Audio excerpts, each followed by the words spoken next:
Hello दोस्तों, जैसा कि पिछली क्लासेस में हमने पक्षियों, जानवरों और मानवों के आवास के बारे में पढ़ा है और आज की अपनी इस क्लास में हम प्लांट्स यानी कि पौधे और वृक्षों के बारे में पढ़ेंगे, क्योंकि आपके सीटेट के एग्ज़ाम में इस टॉपिक से भी काफ़ी क्वेश्चंस पूछे जाते हैं। तो दोस्तों, ज़्यादा समय न लेते हुए क्लास को स्टार्ट करते हैं। और सबसे पहले आप देखिए यहाँ पे प्लांट्स दिए गए हैं, तो पौधे। सबसे पहला जो अपना पेड़ है वो है रेगिस्तानी ओक। रेगिस्तानी जो ओक होता है यह एक आकर्षक मध्यम आकार का और धीमी गति से बढ़ने वाला पेड़ है। यहाँ पे आप देख सकते हैं कुछ इस प्रकार से रेगिस्तानी ओक जो पेड़ होता है वो दिखता है, जो ऑस्ट्रेलिया के शुष्क रेगिस्तान क्षेत्र में पाया जाता है। यह बहुत कम पत्तियों वाला पेड़ है। यहाँ पे आप देख सकते हैं इसमें जो पत्तियाँ होती हैं वो काफ़ी कम पाई जाती हैं और ये लगभग 10 से 15 फीट लंबे होते हैं। ठीक, आगे नेक्स्ट पॉइंट में देखिए आप, फिफ्थ पॉइंट में दिया गया है कि इसकी जड़ें इसके तने की 30 गुना लंबी होती हैं और ये भूजल स्तर तक पहुंचने के लिए ज़मीन में गहराई तक जाती हैं। इसकी जो जड़ें होती हैं वो उसके तने से 30 गुना लंबी होती हैं। यहाँ पे आप देखिए आगे पॉइंट में दिया गया है कि यह पानी पेड़ के तने में जमा कर लेता है। ये जो पेड़ होता है तो पानी को अपने तने में जमा करके रखता है, स्टोर करके रखता है। उसके बाद क्या करते हैं लोग, यहाँ के स्थानीय जो लोग होते हैं, स्थानीय लोग पेड़ के तने में एक पतली पाइप लगा करके पानी पीते हैं। ठीक, तो मैं आशा करूँगा कि इतना आप अच्छे से समझ गए होंगे। आगे देखिए आप, जो अपना नेक्स्ट प्लांट है वो है नेप्थस। नेप्थस यानी कि घटपर्णी। इसको इंग्लिश में पिटचर प्लांट के नाम से जाना जाता है। यहाँ पे आप देख सकते हैं कि जो कीटभक्षी पौधा है वो मिट्टी में नाइट्रोजन की कमी से उग जाते हैं। ये जो घटपर्णी पौधे होते हैं इन्हें कीटभक्षी पौधे के नाम से भी जाना जाता है। यहाँ पे आप इमेज में देख सकते हैं कि ये घड़े के आकार का होता है और ये जो पौधे होते हैं, यहाँ पे आप देखिए, यह पौधे मांसाहारी और कीटभक्षी पादप का एक उदाहरण है। यहाँ देखिए आप, थर्ड नंबर पॉइंट में दिया गया है कि इसकी घड़े के समान दिखाई देने वाली संरचना वास्तव में उनकी, यहाँ पत्ती होगा, उनकी पत्तियों का रूपांतरित भाग है जो कीड़ों को आकर्षित करने के लिए एक अच्छी गंध पैदा करता है। तो इसका जो संरचना है ये घड़े के आकार के होते हैं और इनकी पत्तियों से एक आकर्षक गंध निकलती है जिससे ये कीड़ों को आकर्षित करते हैं। और जैसे ही इसके ऊपर कोई कीड़ा बैठ जाता है ये फटाफट से इसको मार देते हैं, बंद कर लेते हैं।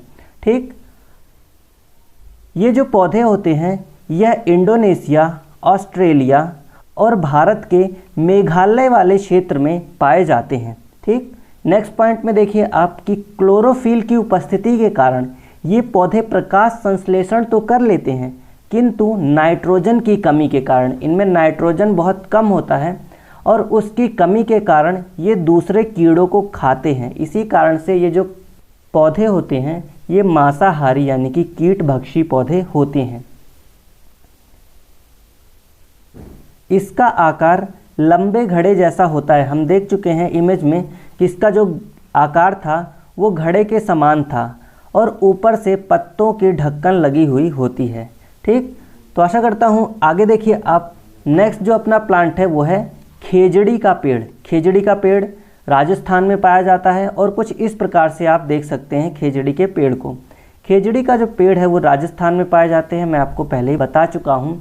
और उसके बाद यह वृक्ष मुख्यतः राजस्थानी क्षेत्र में पाया जाता है।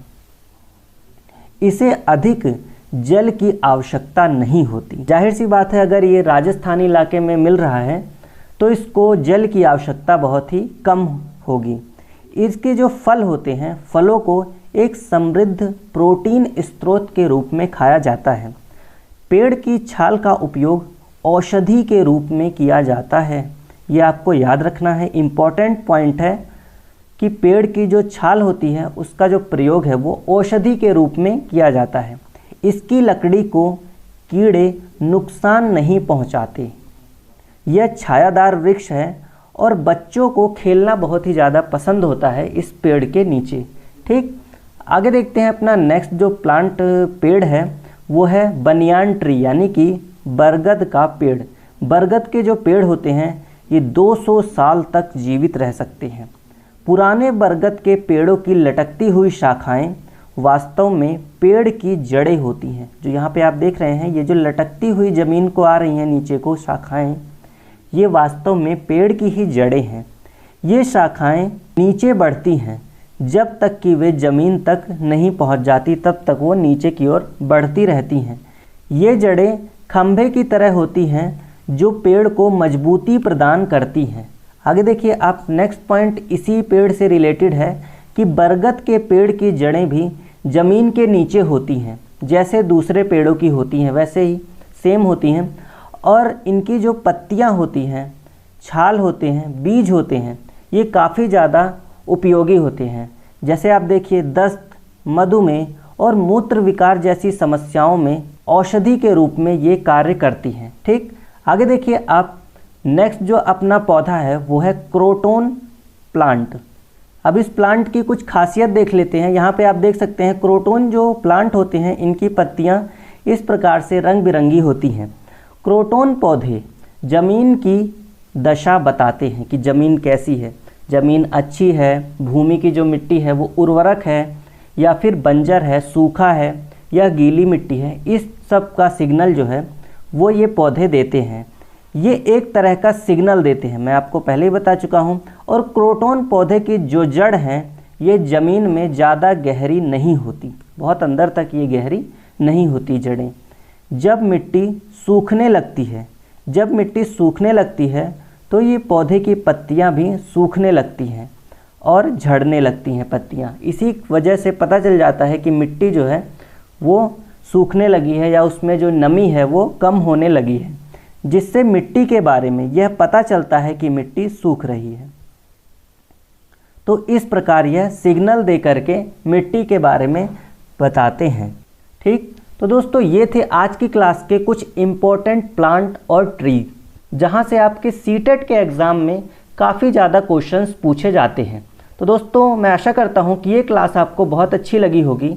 अगर आपको ये क्लास अच्छी लगी हो तो वीडियो के कमेंट बॉक्स में ज़रूर कमेंट करें, और चैनल पर अगर पहली बार विजिट किए हैं तो चैनल को सब्सक्राइब करना ना भूलें। मिलते हैं अपनी नेक्स्ट क्लास में, तब तक के लिए जय हिंद, जय भारत।